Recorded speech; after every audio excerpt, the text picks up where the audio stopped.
পিলখানা হত্যাকাণ্ড ঘটনার পুনর্তদন্ত করে নিরপরাধ বিডিআর সদস্যদের চাকরিতে পুনর্বহালের দাবিতে সারা দেশে মানববন্ধন করেছেন চাকরিচ্যুত এবং ক্ষতিগ্রস্ত বিডিআর সদস্য ও তাদের পরিবার।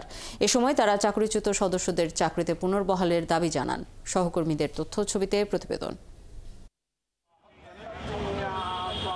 বরিশাল অশ্বিনী কুমার হলের সামনে মানববন্ধনে অংশ নেন চাকরিচ্যুত ও ক্ষতিগ্রস্ত বিডিআর সদস্য ও তাদের পরিবার। এ সময় বক্তারা পিলখানা হত্যাকাণ্ডে জড়িতদের চিহ্নিত করে দৃষ্টান্তমূলক শাস্তির দাবি জানান। একই সাথে ৩ দফা বাস্তবায়নেরও দাবি জানান তারা।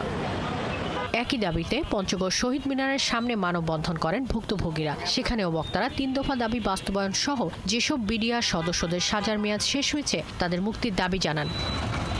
চাকরিচ্যুত বিডিআর সদস্যদের চাকরিতে পুনর্বহালের দাবিতে মেহেরপুরেও মানববন্ধন হয়েছে। জেলা প্রশাসক কার্যালয়ের সামনে বক্তারা জানান, 18টি স্পেশাল কোর্টের মাধ্যমে গণহারে অন্যায়ভাবে গ্রেপ্তারকৃতদের চাকরি পুনর্বহাল করতে হবে।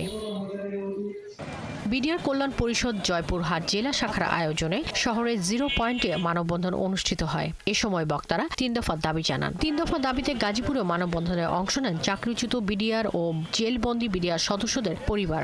এ সময় তারা দাবি জানান, যেসব সদস্যদের সাজার মেয়াদ শেষ হয়েছে তাদের দ্রুত মুক্তি দেওয়া হোক। পিলখানা হত্যায় 57 জন সেনা সদস্য সহ মোট 74 জন সদস্যকে নির্মমভাবে হত্যা করা হয়েছে। দ্রুত হত্যাকারীদের চিহ্নিত করে শাস্তি নিশ্চিত সহ যে বিডিআর সদস্যদের সাজার মেয়াদ শেষ হয়েছে তাদের মুক্তি ও চাকরিচ্যুতদের পুনরায় যোগদানের দাবিতে অনুষ্ঠিত হয়েছে এই মানববন্ধন। শাকিলা শম্পা, ৭১।